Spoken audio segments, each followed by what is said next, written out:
Nina Beck, 32 Jahre alt, Architektin aus dem Bregenzer Wald. Sie schaut sich ein altes Almgebäude an. Nina wird es sanieren. Aus alten Häusern neue machen, ist ihre Leidenschaft.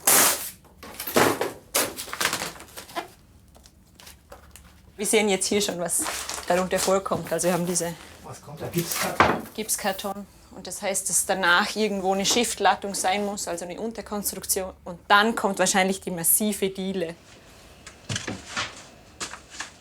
Wir befinden uns in einem ehemaligen Vorseesgebäude, das gerade veräußert wurde und der neue Bauherr gerne ein Ferienhaus daraus machen würde. Und jetzt ist das Thema, wie gehen wir mit dem Gebäude um? Was können wir erhalten, was dürfen wir erhalten, was muss weichen?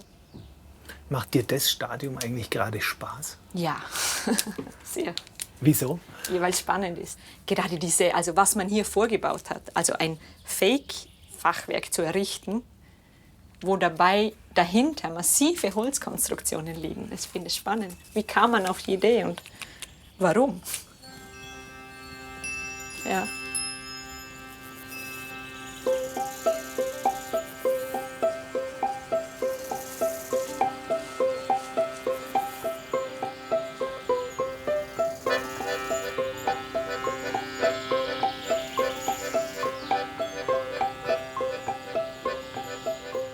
Ein Vorseesgebäude ist so etwas wie eine Alm auf halber Höhe.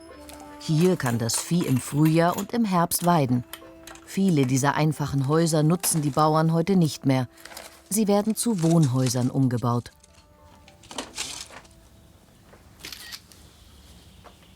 Also wir haben jetzt hier gesehen, dass diese Holzdielen, die massiven, wahrscheinlich nachträglich noch mit Styroporplatten gedämmt wurden, um die Wärme des Hauses etwas einzufangen, weil wir das Dach ja kalt haben. Also das Dach wurde nicht gedämmt damals, wurde eigentlich nie gedämmt.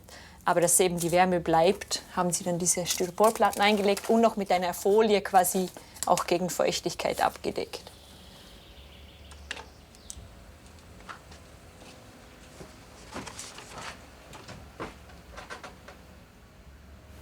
Was würdest du denn sagen an dem Haus? Was ist das Regionale daran, was du unbedingt erhalten möchtest oder wirst?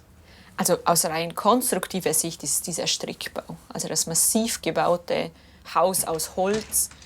Das heißt, wenn wir das besitzen, wenn wir ein Objekt haben, das aus Massivholz errichtet wurde, wäre es extrem schade, wenn man es nicht verwenden würde oder nicht behalten würde. Holz gibt es wirklich jede Menge im Bregenzer Wald. Die bergige Region liegt ganz im Westen von Österreich, im Bundesland Vorarlberg.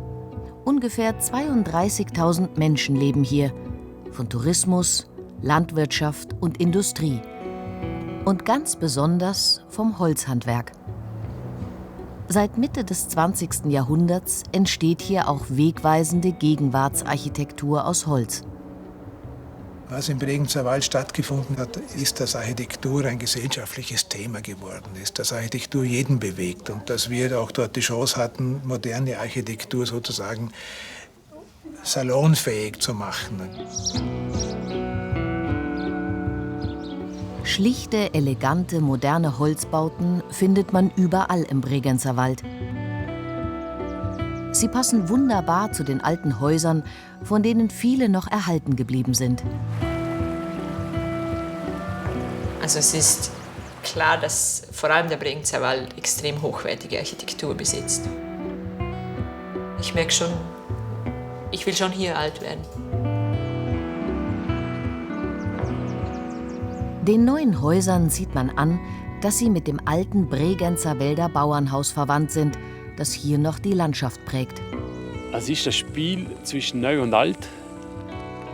Man wagt vieles da im Bregenzer Wald, wo andere gar nicht mitkönnen. Man probiert viel aus und das macht es eigentlich aus und darum ist da die Vielfalt da im Bregenzer Wald.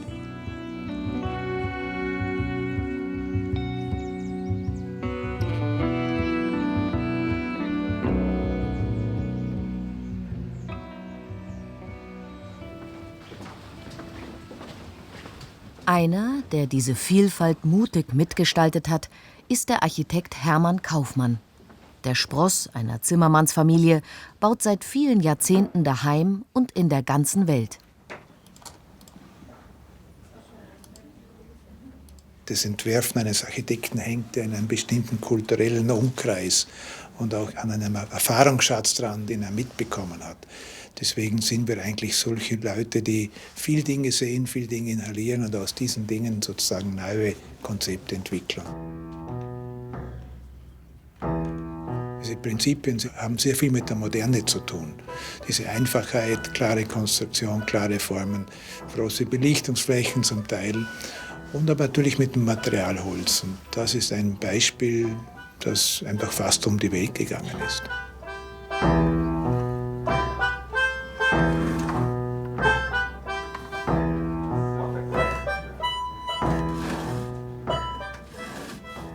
Baukultur für mich ist die Befassung mit der Geschichte, mit dem traditionellen Bauen und die Weiterentwicklung und die Weiterverarbeitung dieser Wurzeln in moderne Gebäude. Dann entsteht im Normalfall Baukultur.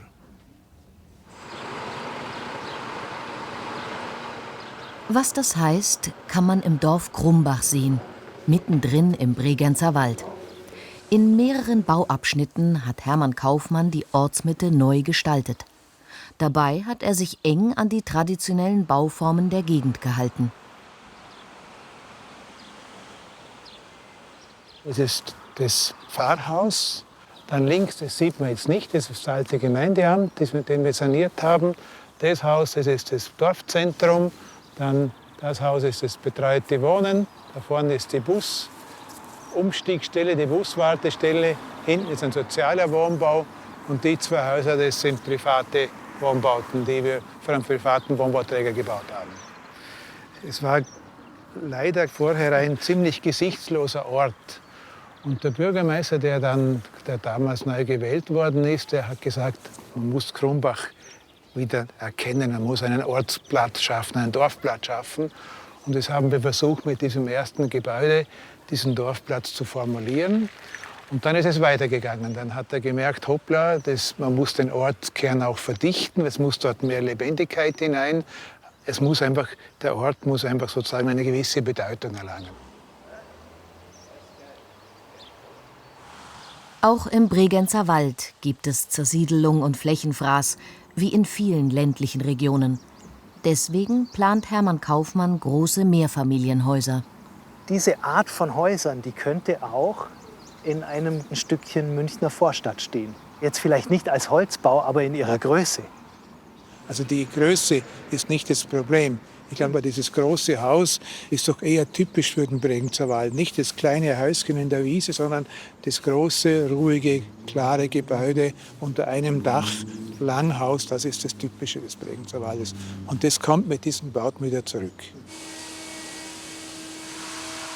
Im Bregenzer Wald gibt es nicht nur viele Architekten, sondern auch viele erfolgreiche Handwerker. Jedes noch so kleine Dorf hat mindestens eine Zimmerei. So wie die von Dietmar Berchthold. Sein Betrieb, natürlich untergebracht in einer selbstgebauten schönen Abbundhalle aus Holz, liegt in Andelsbuch, ziemlich genau in der Mitte vom Bregenzer Wald. Dietmar und seine fast 30 Mitarbeiter können sich vor Arbeit kaum retten. Jeden Tag fährt der Chef von Baustelle zu Baustelle.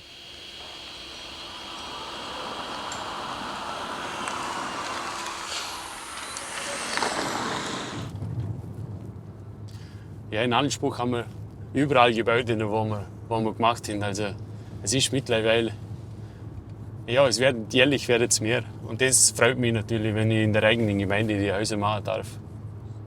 Also die drei hier. Alle drei? Drei, ja. Da hinten haben wir eins, das wo die Photovoltaik am Dach ist. Und da dahinter noch eins. Jawohl. Ja, und wenn du da so durchfährst, macht es schon Spaß, wo du sagen kannst, da haben wir was gemacht, da haben wir was gemacht. Und, ja. Bist du schon Ehrenbürger? Du hast das Ortsbild geprägt. Nein, das bin ich nicht.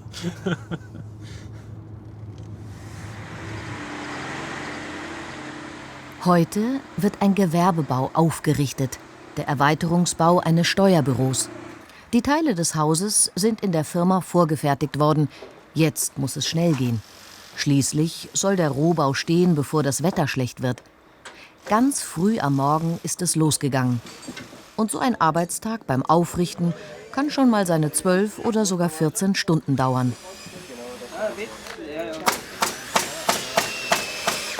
Auch solche Häuser sollen ins Ortsbild passen. Das ist den Leuten im Bregenzer Wald wichtig. Also planen Bauherren, Architekten und Handwerker das Haus gemeinsam und sorgfältig. Man hört aufeinander. Passt, danke.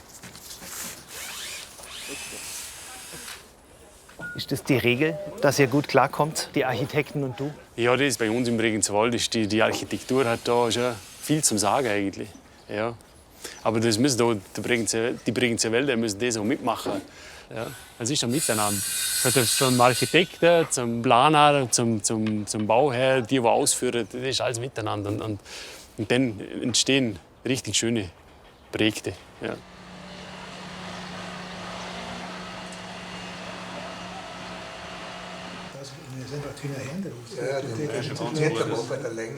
Im Gemeindehaus von Mellau tagt der Gestaltungsbeirat. Er besteht aus 3 namhaften Architekten. Einer von ihnen, Hermann Kaufmann. Sie sorgen zusammen mit Bauherren, Planern und Behörden dafür, dass das neue Haus am Ende zum Dorf und zur Landschaft passt. Ja gut, dann gehen wir es noch vor Ort anschauen. Gehen wir vor Ort, oder? Schauen wir es noch mal vor Ort an.